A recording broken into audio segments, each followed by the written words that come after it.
welcome to another episode of Stuck in My Mind podcast. I'm your host, WIZE, and my next guest is a renowned sales conversion coach and neuro resilience specialist who has mastered the art of building and scaling multiple 6 and 7 figure businesses, both brick and mortar and online.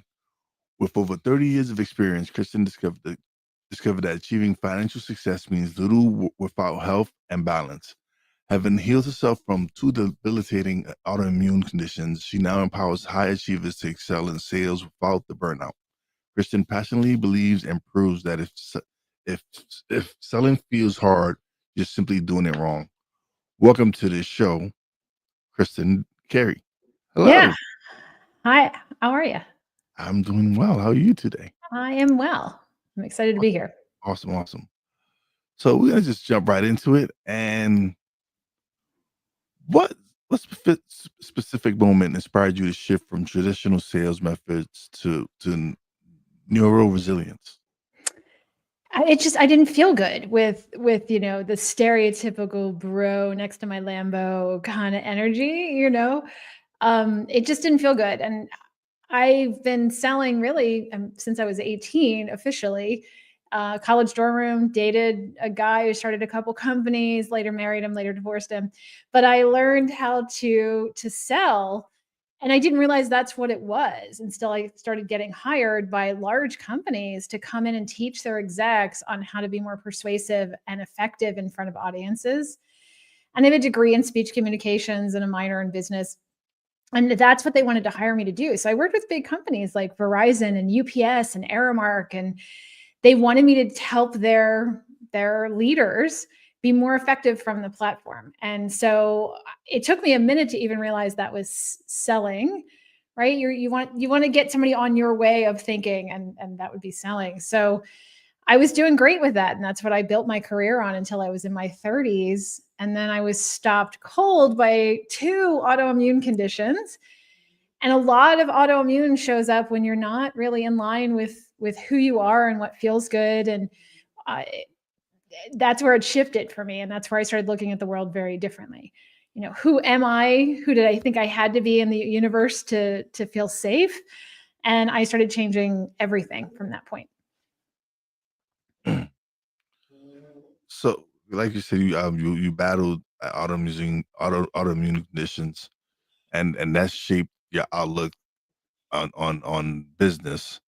Mm-hmm. What's one common mistake entrepreneurs make that leads to them burning out?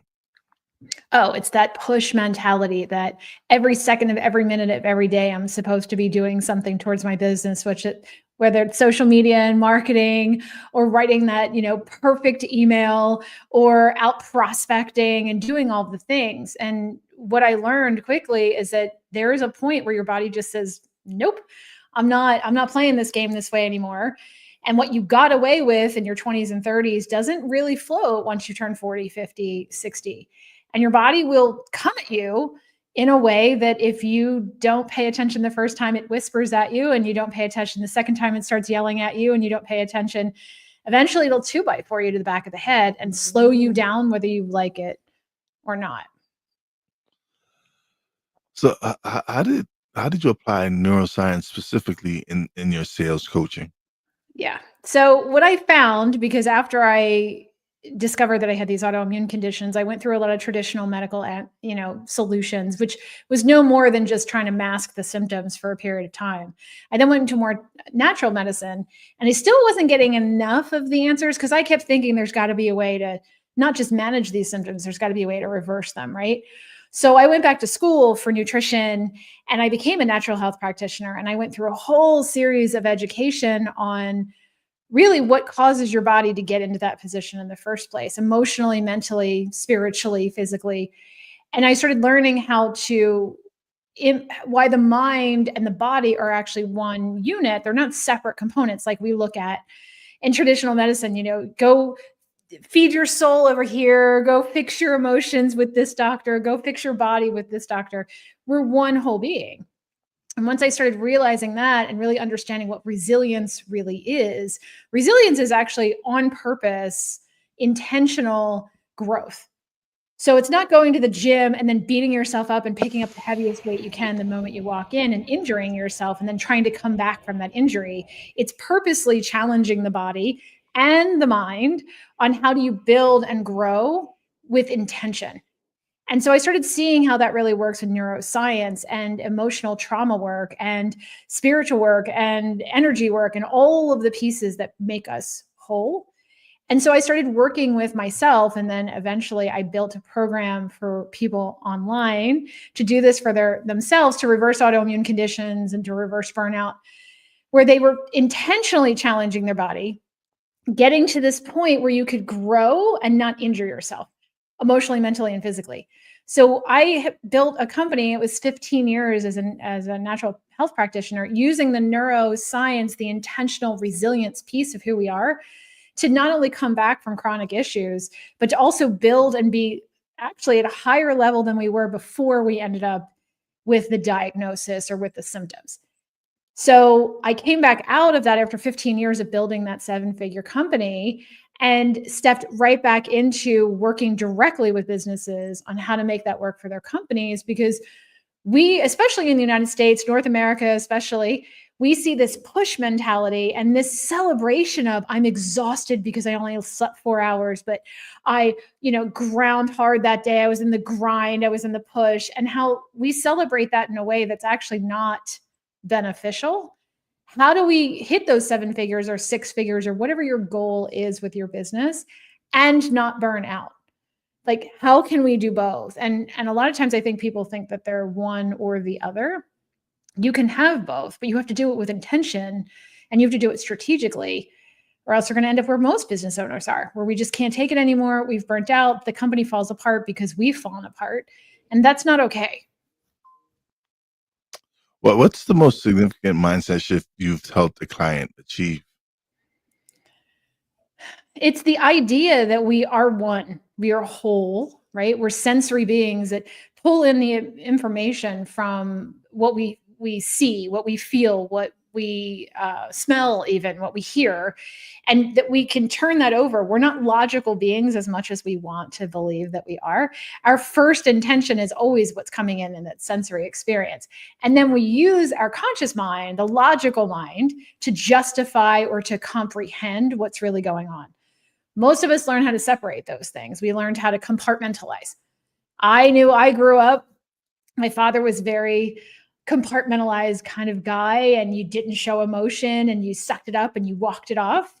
And I remember it at 4 years old, being out and playing with him in the yard, and he was throwing a ball to me, and I'm holding this ginormous glove. I'm pretty sure it was his, and it was bigger than me. And he threw the ball and it hit the glove and it hit me in the face, split my lip open. Carries me into the kitchen. My mother's, I'm sure, making a roast for dinner. And she looks up and her 4-year-old is bleeding from the face. And my dad is standing there and my mother's all upset. And she says, "What happened?" And I'm stunned. So nothing, and my father says, "Look at her." And he's so proud. "Look at her. She's not crying." And I remember that moment like it happened yesterday. I remember thinking, "Oh, I'm a good girl if I don't cry." And then my subconscious was looking for evidence to support that. And there was lots of evidence that my father paid more attention when we were strong, when we were pushing forward, when we were sucking it up. And they were the stories that we would tell over dinner. They were the stories that he used to celebrate over the athletes and the people he was excited about and he saw as mentors. So my sister and I, we learned really early on that you had to be less emotional, and you had to show how strong you were. And I thought that's what you were supposed to do in life and in business, to be celebrated. Oh no, it's even my generation. Like I'm 48, and that's mentality a lot of us grew up with, was to be strong, not to show weakness, not to show any emotions. This is what was bred into us. This is how Yeah. we were brought up. The Gen X, we're both Gen Xers. We were taught to be independent to the point of hyper independence. We were taught that you do it, you suck it up. We celebrated how we didn't wear helmets on our bikes. We celebrate how we didn't wear helmets, how we didn't wear seatbelts, how we were in cars with everybody smoking, everything. You can imagine that we frown upon now is stuff that like we had to experience and go through and look at stuff, and now of course we look at everybody like, oh, bunch of sissies. Yeah. You're not doing what we went through. No, and thing is that built some strength in a lot of us in really powerful ways. It has. But that also showed us ways that we had to be hurt or we had to overproduce in order to be seen, heard, recognized. And there's a core wired into every one of us understanding to stay safe, we have to be seen and heard and understood, or else we're going to be overlooked and left behind in the pack. So this idea that we have to be seen, heard, and understood is big. But if we're being seen only because we're being strong and we're sucking it up, we will look for more proof that that's true. And then we will try harder. And a lot of us believe life is supposed to be hard. And I'm not saying life is a breeze. It should have challenge to it. But if we only think things are supposed to be hard, we don't even believe things or we don't receive them when they don't feel hard. So a lot of us are out there saying, this is the goal I want. We get to that goal and we're disappointed because we thought there was supposed to be more once we got there, because the recognition, we don't get the happy faces and the stars on our papers when we're in our 40s and 50s and 60s.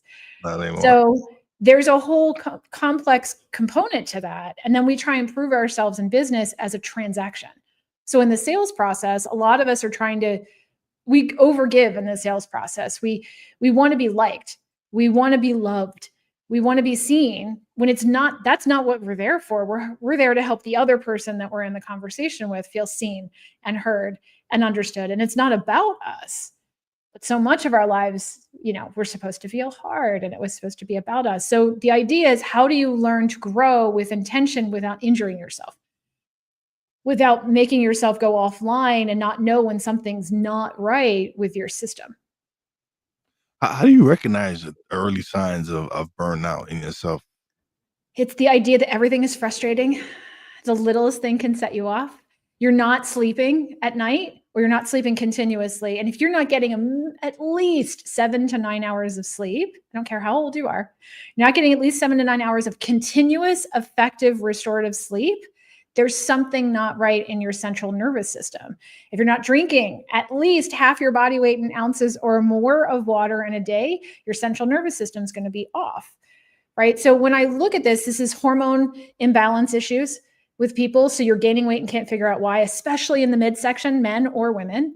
If your skin is upset, if you're on medications, if you've got symptoms or diagnoses like diabetes or other autoimmune conditions, these are all the signs the body is not in balance. It can't support itself. We're seeing younger and younger and younger with men, obviously, that have ED issues. All of those are signs that there is something that is not balanced within your central nervous system and in your body and how it's functioning. So I have a lot of people coming to me where they're just depleted, but they're so used to feeling like that. They think, well, I'll just push harder. I'll drink more coffee. I'll throw more caffeine into my system. I will take this medication to offset whatever this side effect is or this symptom that I'm having. And we normalize that in this society. So the average person is on 4 medications. And a lot of those medications are to offset side effects from those other medications. So my background as a health practitioner, I look at some of those things as saying, okay, there was a sign that your body was in trouble before you got to the point where you needed the medication for whatever that issue is. Now you've got that, and it's circumventing the way the body wants to work, trying to stop or suppress your body from showing up with that symptom. Now you've got a secondary thing that's working against your system. So let's start, asking those questions. What can I do to help support that? But there's that lackluster idea that once I get the 2.5 kids and the white picket fence and the perfect house and the dog, all my troubles will be over and I will have reached the goal. And then a lot of us reach that and then go, what the heck? Like, now I don't feel better. What's wrong? So they push for more and they buy more stuff and they look for more money or whatever they think is going to solve that problem. Wow. So we have a guest who actually he's usually has been on a while, but he's left a comment. He says, usually I usually have a great, he's actually enjoying this conversation. He says, I always have the most intriguing guests. Yay! I like being an intriguing guest. Yes. This is good. Awesome. Okay, so what can what how can someone handle setbacks personally when they arise? I mean, the first thing when anything is a setback, the question is, why do you see it as a setback? Is it happening to you or is it happening for you? So when we look at something happening to us, that puts us in a position where we have no control, right? So we're like, oh, this happened to me. Even some of the worst things that have ever happened to me, there is a point where you go, okay, but how is this happening for me? Because there's something that I'm supposed to learn from this. There's a reason it's in my journey, it's in my trajectory. This isn't just woo woo. This is literally a thought process where I can say, what am I here to learn from this? How is it here to help me grow? And what can I do with this information so that something like this doesn't happen to me again? So I try and change that word to for. And I ask people, where's the benefit in this? There's got to be something, which is hard when it feels like the worst thing.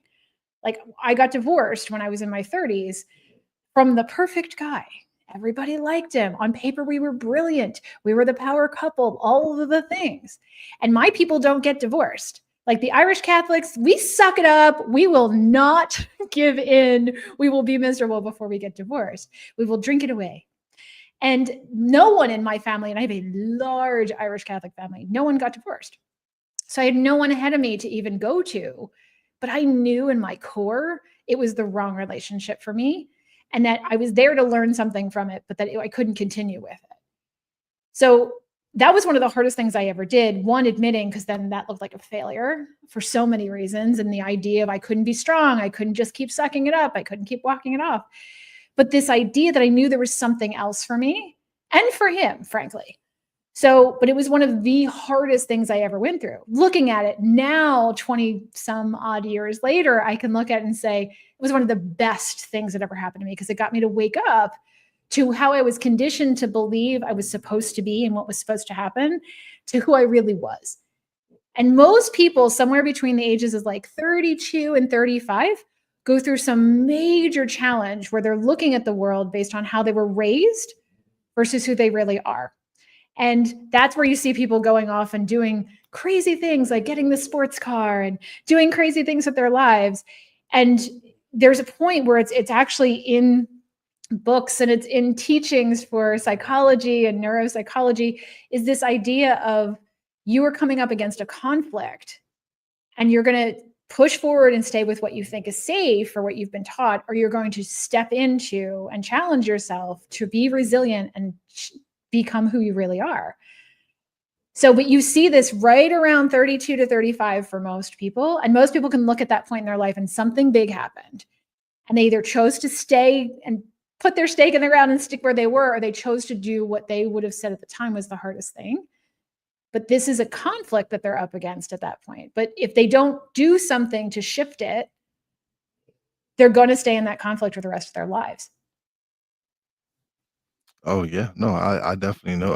At age 31, I lost my first wife to a car accident, Oh my and gosh. then the next year I reunite with my dad after 25 years of not having a relationship, only to lose him Father's Day Wow. weekend of that of '09, and then it was just like one tragedy after another, and so I became really I was depressed and down and questioning why me, why are you doing this to me, and all, and then that voice hit me like it's not being done to you. Mm-mm. It's something that it's life. It happens now. It took me to realize that it, it's not happening to me.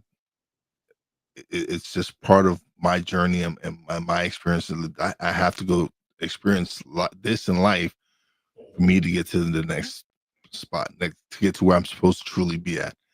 And it took many years for me to really truly find my purpose and what to do. And like when I discovered my doing podcasting, and that kind of helped me find my purpose. Like Yeah. this is where I was able to find my voice and realize like I'm here to help people get on show basically help people show that whatever regardless of what you've been through in life, like you with the autoimmune disease and everything, the divorce and everything you've been through, to turn your life around and become as successful as you are. Me going through all the struggles that I've went through in my life, to be now that I have a highly successful podcast and I'm doing some amazing things. I published my first book. Congratulations. That is no small feat. That is a big deal. Yeah, it took me realizing that it wasn't happening to me. Mm-mm. It was just part of my journey and what I was supposed to experience. And it was either gonna break me or make me. And Yep. it's helped make me into the person I am today. Yeah, and you've probably helped so many people because you have an experience that you were able to transform into something that can help other people, where it didn't break you, it had a breakthrough. Now, that doesn't mean it didn't hurt. That doesn't mean it probably still That's doesn't hurt. her. Yeah. But you also see that that was part of the journey for both you and for them as well. It was part of their experience being here. And again, some people look at that and go, that's too much for me to handle. That's too esoteric. But there is a point where we're all here for a reason. And some of us are only supposed to be here for a short period of time. And some of us are supposed to learn from the people that were here for the short period of time and be able to translate that to other people. And that's part of our journey, to be able to take that information and help others on their journey. So it's a Absolutely. collective effort. Yeah. Absolutely. It definitely is. What what is the biggest misconception about sales have you encountered? That you're supposed to be convincing them to say yes, or that your goal is to get a credit card from them at the end of the conversation. That is where I think most people go wrong. What the real goal of that conversation is to help you and them get clarity on where they are now, where they want to be, and if whatever you're selling is the bridge to get them from where they are now to where they want to be. And if it's not, let's get super clear about that. And if it is, let's combine forces and find a way to get you that thing. And that's it. And it changes the dynamic, it changes the vibration of the conversation completely if your goal isn't to get them to say yes. Some of them, you should be helping them to a no. There are frankly some people that you shouldn't really be working with, or it's not a good fit, and it's not the right time for you to engage with whatever your solution is, with whatever their need is. Wow, that's a really good, honest answer. Because some people, all they care about the bottom line for them is making the sale. Yeah. It And the thing is, the question is, what it really is the sale. The understanding isn't just you've sold something else, because here's what I have learned over 5 years of selling multiple different products in multiple different ways, is that when you bring the wrong person in, because you were looking at your bank account right before you went into that sales call and you thought, oh my God, if I don't make this sale, I'm not paying bills this month. And I've been there, so I know what that feels like. But when you're enrolling somebody who you know isn't the right fit, or you're enrolling them for the wrong reasons, typically it ends up being a relationship that goes nowhere. They either want their money back, they have that buyer's remorse, which hits them and they have a chargeback, or they don't get the results in whatever program or whatever thing that you're selling the way that they could, because they're coming through in the wrong way. Or you don't get the referrals out of them. It's not a good relationship across the board. But what I have seen is when you step into that conversation with true authority and true clarity as the goal, what you find is that even when you see it's not the right fit and you're super clear about that and they're super clear about that, you still get more that comes back to you at that point. I've gotten referrals from people who we've decided this isn't a good fit right now and it's a no. I've been able to stay in the authenticity of who I am and what I'm selling, whatever that thing is. But anytime I ever cross that line where I kind of felt like I had to pull them over the line, or I felt like I wanted it more than they did, typically it did not work out to be one of the ideal situations or the ideal clients. And when you can help someone find the no, or you can say to them, look, I don't think this is the right thing for you right now, it opens space up for the right people to come in. So I know what that feels like when you're thinking, oh my God, I need one more sale right now, especially if you're on a sales team, because now you're answering to someone else. It's not just your product or your service. And you feel like you have to make that close because that's your job. The best salespeople I've ever seen, they don't worry about the numbers. I mean, the numbers are still important. I'm a girl who loves me a good spreadsheet, let me tell you. But if you're only worried about the next number that comes in and you're not actually focused on that person in front of you and the right thing for them and the right thing for you, it comes back to you later in a way that doesn't feel good. Okay. Well, who's been one of your greatest influence in developing your coaching philosophy? Geez, that is a great question. I read constantly. I'm watching, I mean, podcasts, that's how I came across you in the first place. There's a here, let me look it up. There's a book called The Four Questions. Hold on. And it's probably one of the best. It's usually sitting on my desk. That's why I'm kind of shocked that it's not here. But there's a book called the Four. It's not in front of me right now, but I will come back around to it before we're done. But this book also, if you have not read this, strongly recommend Outwitting the Devil. Okay. It is Napoleon Hill. So he's the one that wrote Think and Grow Rich. Yes. This book he wrote, Napoleon Hill, he wrote like almost 100 years ago. And his wife wouldn't let him publish it because she was afraid people were going to come for him after they read what was in it. Because he goes after a lot of the stereotypical bigger institutions, the schools, the governments, things like that. But everything he said in this book pretty much holds up today.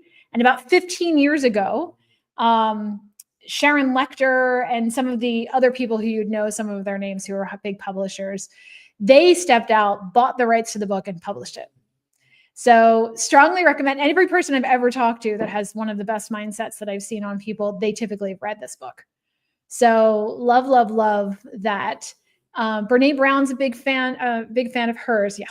She's a big fan of mine. I don't think she knows who I am. I would love if Brene Brown knew who I was, but I can't think of this other. I'm pretty sure it's Brene who wrote this other book. 10 Questions with Brene Brown. I can't. It's just not coming to me. But Brene Brown's stuff is also great. But it's really kind of just learning from everyone around me, because depending on where I was in my life, something else was impacting me at that time, and paying attention. And then being able to look back and celebrate who I was at that time. Most people will look back at their life and they'll regret. Think, well, I should have known better. I should have done it differently. And that's a really hard conversation, because you couldn't have done it differently because you were a different person under certain circumstances that only knowing what you knew in that moment with all the things around you, could you have made the decision you made. You couldn't have made a different decision. But it's unfair to know what we know now and look back at that version of ourselves and be like, you should have known. You shouldn't have done that. That was the worst. So it's celebrating who we were at that moment and that we're further along now than we were before. Yeah, definitely. How do you coach entrepreneurs to balance their ambitious goals with sustainable health? Well, I mean, they have to want it too, right? So, I mean, me telling somebody that they should have more sustained health, it's not it. If they come to me and they say, I want more sustained health, I'm like, okay, so what are your goals? And let's get really specific. I have a new client that started this morning, and we sat down, and she came to me because she wants to make more sales. She wants to close more deals on fewer conversations, which is what I specialize in. And I asked her, and I always have my new clients fill out a series of questions, and some of them are health related. How much water are you drinking? How much are you sleeping? How do you feel on a regular basis? How much medication are you on? Not because I want to get involved with their health that much, but it tells me something about them. Are you in the gym frequently? 3 to 4 times a week. We really want to see people working out. And so if you have a health mindset, business, relationships, emotions, all of it, you will have a healthy life. But one thing should not be sacrificed for the other. So you shouldn't be sacrificing your health, your physical health, for your relationships. Or we only have 3 resources. We have time, money, and health. Typically, you're paying one for the other 2. So do you want something faster? Then you're probably paying more for it. Do you want something faster? You may be paying your health for it. The question is, how do we balance all of those things My gosh, can you hear my dog snoring? She was not snoring until this. I have a French bulldog on the floor who's snoring her face off. So that's what that noise is in the background. I feared as much somewhat, but I let it go. I swear she only does this when I'm on podcasts. But you want to ask yourself, what is it worth? Is it worth my relationship? Is it worth the money? Is it worth, and we can't take the money with us when we go. Yeah. So I typically, most of the time, will sacrifice the money for the health and the relationships. But it depends on the person. But I'm not there to tell them what that answer should be. But if they tell me this is important to them, I'll ask them, why are you sacrificing health? And that's your job to decide. But then they start seeing how being healthier physically will impact their business. And will do things in their life that will change how much work you're doing. You can do less work when you're in a healthier space and still end up with a higher income. It's fascinating. Prioritizing, boundary setting. What's your favorite strategy to immediately de-stress during a challenging day? The fastest way to do it is actually to intentionally breathe. So I'm trained in all sorts of different types of breath work, and you don't have to get fancy. It's literally, am I focused and present on this breath that's happening to me right now? Because when we get into fight or flight, we get into panic mode, we freeze. Your body thinks you're in trouble for any reason, whether there's literally a saber-toothed tiger coming at you or you have a trauma experience coming at you. You're worried you're going to lose this client today. The body breathes differently. And you don't take the oxygen in the same way. So if you find yourself getting into that space, the fastest, easiest way to get out of it is to say, okay, I'm going to take 30 seconds. And I'm going to focus on feeling the breath come into my nose, into my body, filling up my lungs like a big butterfly, opening up and closing. And I'm going to be really intentional about being really present to this breath right now. And it does wonders because it changes the dynamic of whether you think you're in trouble or not, in literal danger. Your central nervous system actually changes. The chemistry of your body changes. And that's where a lot of the neuro resilience comes in too, because it allows your brain to relax enough where it's not screaming at you that there is a big problem. And you can then recapture thoughts. You can think more clearly. You can focus on what it is that you need. But when we're in overwhelm, which is happening to people more and more and more than it ever has before, you're in overwhelm, you get frozen. You can't function. The words are not going to come to you. The what was I just working on piece, your hormone balance changes, and it happens like that. So people say that to me all the time. I'm like, the simplest answer is, are you intentionally focused on your breath in this moment or not? And people are like, oh, well, that's, they wave that away. And I'm like, it takes 30 seconds. And you can't give it 30 seconds, then there's something else that we need to focus on right now. Like, we need to really have a clear conversation about, you can't give me 30 seconds. Absolutely. How has your understanding of neuroscience evolved your approach to business and everything you're doing?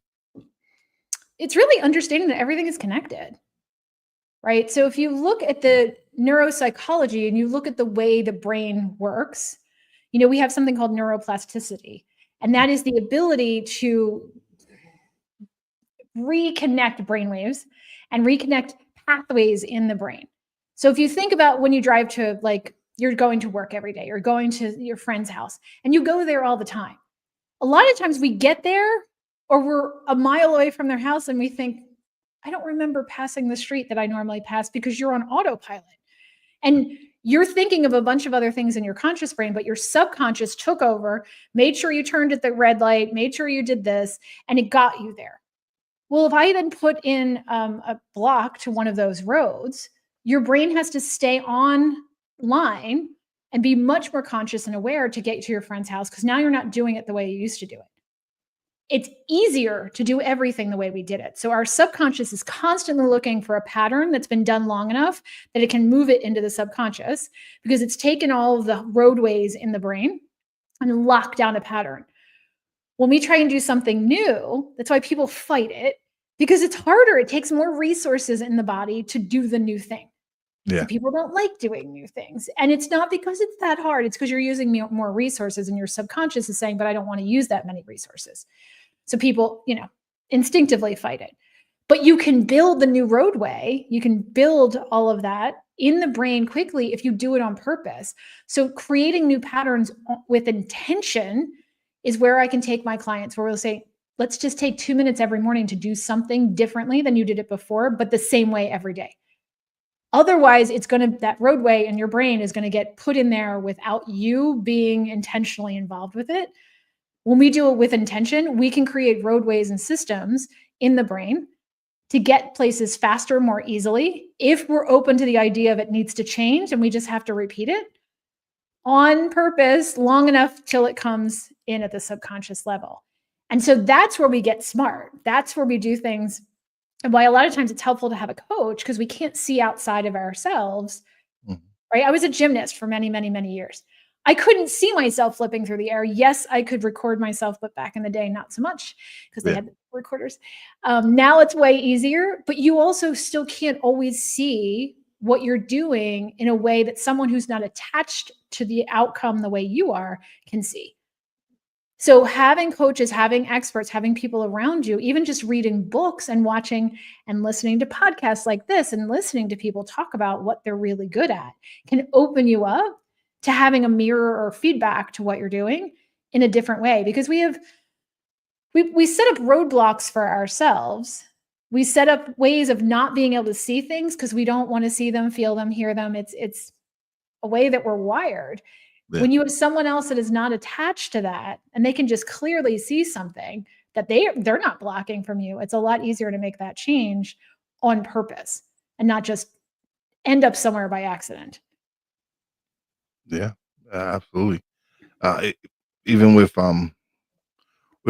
me writing the book, right? It was for a long time I was in my own head. Oh, I'm not a writer. I can't do it. I can't do this. It took me hearing from so many different people, like, you have a story and you have a book in you to share. You have something, and it took. I've been podcasting now 5 years, so it took these 5 years to help me build my confidence and tell myself I can do this. I can get this accomplished, and stop questioning myself and stop doubting myself. That's one of my biggest challenges is feeling like I don't belong in this space. It's because I don't have the degrees behind my name. I don't have the initials behind. So I kind of question, should I be in this space? Should I be doing what I'm doing? And the answer is yes, because I've experienced so much in life.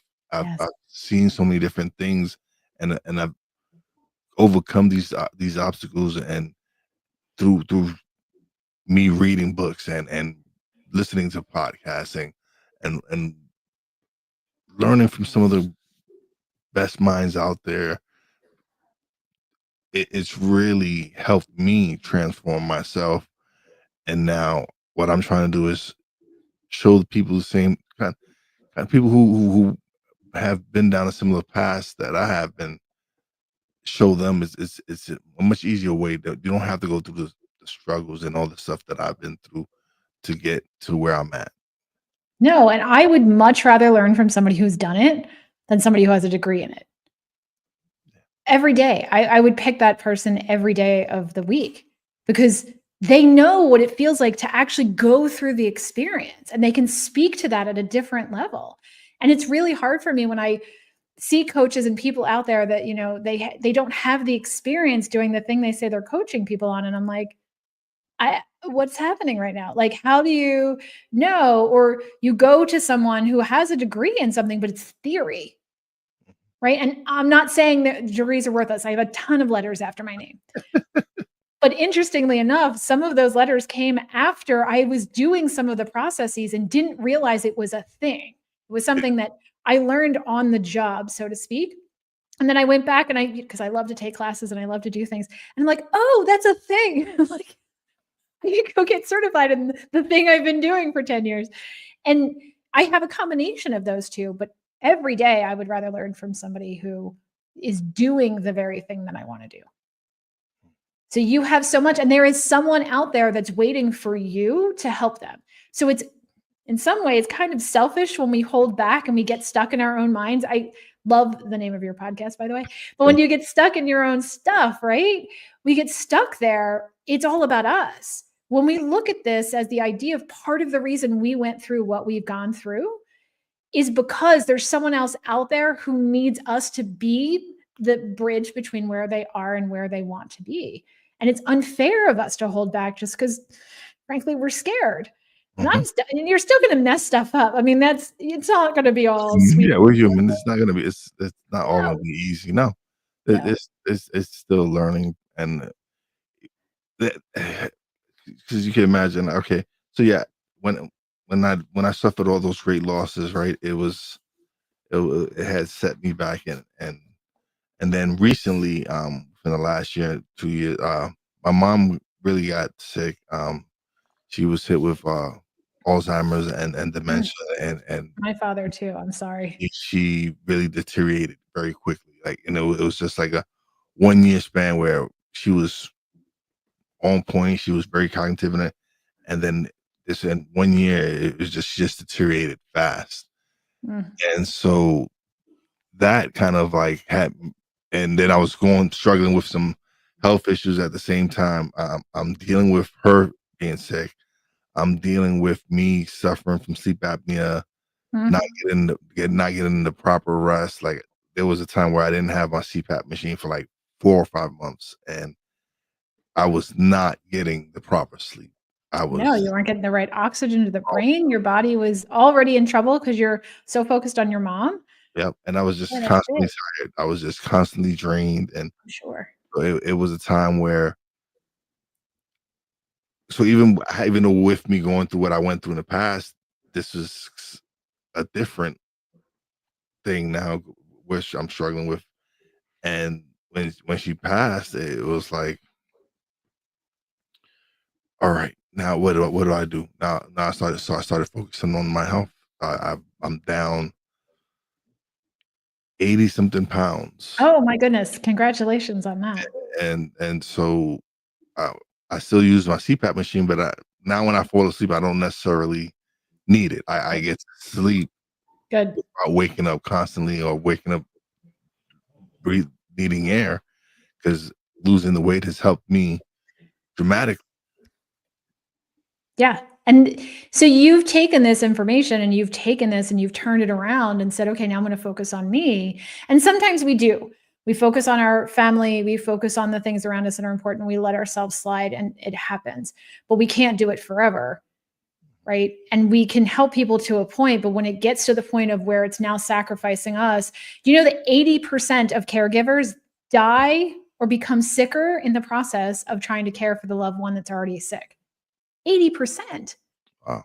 And we don't take that into consideration with all of this. But the caregiver, there's a lot of guilt when they try and take care of themselves and they're trying to take care of a parent or a child or an aging person or whomever. We have to start looking at that as we can't be sick and then be able to take care of them too. So you took this information and you did something brilliant with it. And you can now speak to that too. And you can probably speak to the shame and the guilt and all of the emotions that come up when we try and take care of ourselves when there's somebody else that's in need around us that we love. That's powerful. Yeah. No, yeah, and so that kind of just pushed me, like, all right, I need to get this book out. I need to get Yes. these things. What's the title? Do you have it yet? Oh yeah, it's already out. The Power of Did Purpose. how did I miss that? So what is it? It's called The Power of Purpose. Ah, okay, perfect. Yes. There's another P word. So it's on Amazon? No, yes, on ebooks, but I Okay, have, good. because something I've learned, because we've in these 5 years since I started my podcast, um, me and my nephew have self-published we've self-published all the books that we have now, but we learned with starting with his book, and we've learned that it's a lot of money to It is self-publish your book. not a joke. And we kind of started developing a system to how we can do this and make more money, because if yes, Amazon is the greatest site to have your book on, but you're not You're not seeing making as much, money. you're not No, seeing the no. royalties you would see. So we discovered Books By was Okay. is a site where we uploaded our books, and we make more royalties off the books because it's a print on demand bookstore. Yeah. And so what you're only really paying for is the cost of the book, and then whatever is left over, that's your royalties, which is way more than what you would get paid through Amazon or Ingram Sparks or any of these Right. other platforms. Right. So That's awesome. yeah, so we've discovered that, and we're working through Books By to release. Like, I have it digitally on Amazon, and eventually I will put the the book on there to sell as well, because of Good. course everyone uses Amazon, but I'm more focused on if they're gonna come buy the book, then I'd rather lead them to my website.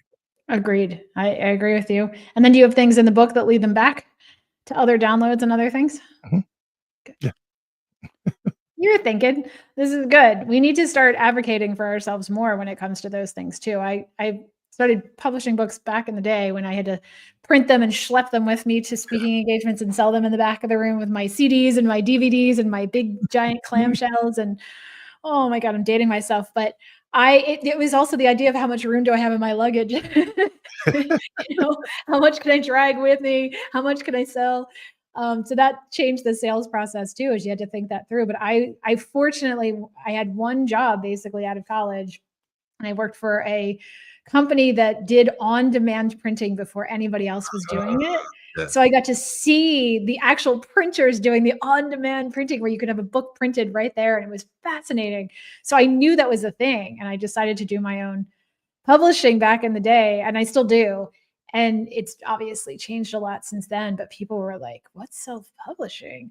So it's so smart because you're doing just as much work to do the promotion when you get a big publisher, Yeah. even when you get an advance. So that's super smart of you. So yeah, so we've discovered how to eliminate the middleman. We've learned how to format the books and Mhm. create covers and do everything ourselves. And so it's been amazing to be able to to be able to create something like that. Like, this is something, if you would have told me 5 years ago that I would have been doing all the stuff that we've done in the past 5 years. We've launched our production company, we launched publishing company, we've launched internet radio, Mhm. we're building up our YouTube channel, and it's just it's like, and I don't come from a media background. I Mm. I don't have I've everything I've learned as far as my microphone, cameras, YouTube University. It's You're learning the job, man. Yeah. me learning and wanting to develop and grow and taking courses and just investing in myself, basically. Just Yes. taking the time and investing in myself and wanting to learn and wanting to grow. And it's helped me in so many different things, in so many different ways, that I've developed skills now that I didn't have a few years ago. That now I can go and I can offer my services to someone if they want me to edit their video, edit their Mhm. audio, do whatever. I've learned how to build websites. I've learned so many different things that now I go and people that I know, "Hey, you build websites?" "Yeah, I'll build them a website, or I'll do something else," or it's just I'm just been blessed to be able to, find something that I'm just loving it. I just love being able to create content and help people create. And that version of you that was just talking right in that second, he needs to write the letter to the version of you who feels like when you show up and you don't feel powerful and you don't feel confident. Mhm. So I always have clients when they're in that space where I could feel you like shifted, write yourself a letter that only you could talk to you in that way, but write yourself a letter that you'd like throw in the sock drawer or something that when you're in the moment where you're not feeling super powerful and amazing, you read that letter back to yourself. It's incredibly helpful because we all have those moments where we're just feeling like an imposter, or we feel like we can't, or this thing is too new, or do I have to do this again? Or but then when you see that letter from yourself, you're like, I'm kind of a badass. Like I'm pretty freaking awesome. But you could tell yourself that in a way very different than somebody else. Yeah, but you know what? Sometimes, right? Sometimes, and it's crazy because even when we first started, and you're like, "Man, you have the voice for this, right?" in my own mind, in my own head, I'm like, I sound horrible. My voice sucks or whatever it is. Totally But have. like, but like I've had people come and tell me, "What are you talking about? You have a radio voice. Your voice is perfect for this. What are you doing?" Like, Yeah. but again, it's those doubts that you have in yourself. It's those moments that you're like, oh, you're kind of like, again, you're doubting yourself, and you're human. Yeah. It's to be expected. But again, then that's when you go and you take the moments where I'll go back and read a certain email from someone who I might have helped with something, Right. like, "Thank you, I needed," like, there was an episode I released with someone that I recorded a year prior to me releasing the episode, and so it kinda got lost in the shuffle, and then when I did release the episode, the person who did the episode with me, they were going through their own Mhm. situation, and when I put in the description of the episode and I released the thumbnail, it was a picture of one of her favorite pictures of herself, and then the description I put about her about the episode. She read it and she was like, "Was this the episode we recorded last year?" I was like, "Whatever it was." I was like, "Yeah, I apologize for the late release." She's like, "No, no, thank you." It's 'Cause perfect. she had been going through some stuff and she kind of forgot about that person, who that person was. She read all the great things I said about her and the photo and, she was like, "So we recorded an episode for her." Of course. Everything happens exactly when it's supposed to happen, the way it's supposed to happen. And when we see that divine piece of the universe, you start to stop questioning stuff. Yeah, Like it didn't happen the way I wanted it to. I'm like, because it wasn't supposed to happen the way you thought it was going to happen. Right? Like, how did it happen that way? Because you needed it for whatever reason. It's coming back to you. You may never fully appreciate it or understand it. But I look at everything that way. It doesn't mean I don't get annoyed when the guy cuts me off in traffic or something. But I'm like, there's a reason that it showed up this way, or this is the reason I'm being challenged, or why am I getting so annoyed at this thing that really doesn't matter yeah. to life? And when you can step into that, it's amazing how that changes everything. Yes, it does. But we've come to the part of the show where, you get the solo screen and you get to plug away and you have to let everybody know where they can find you, your website, everything. That's fabulous. Well, I appreciate you and I appreciate this. I have a process called the Clarity Method, and I help guide coaches and practitioners and consultants and business owners with high ticket offers to get to a 50% or more conversion rate without feeling pushy, without feeling broy, without feeling out of sync, and stepping into their alignment so they feel like it's easy and it's fluid. I have things that you can find on my website, evolveminded.com, depending on when this comes out. There's lots of things like the 7 biggest sales mistakes costing you high ticket clients, how to fix them. And I'm about to release something, don't tell anybody yet, but I'm about to release something giving away basically my entire process and how I do that. So you can find me on LinkedIn, you can find me on Facebook, and I'll dance on TikTok, but go to my website, evolveminded.com. Awesome, awesome. Well, it's already live. I do a live show every Oh, I Monday, thought you were Tuesday, doing live and you were doing so so a lot of people do both. we are That's live. We are awesome. live. We are live.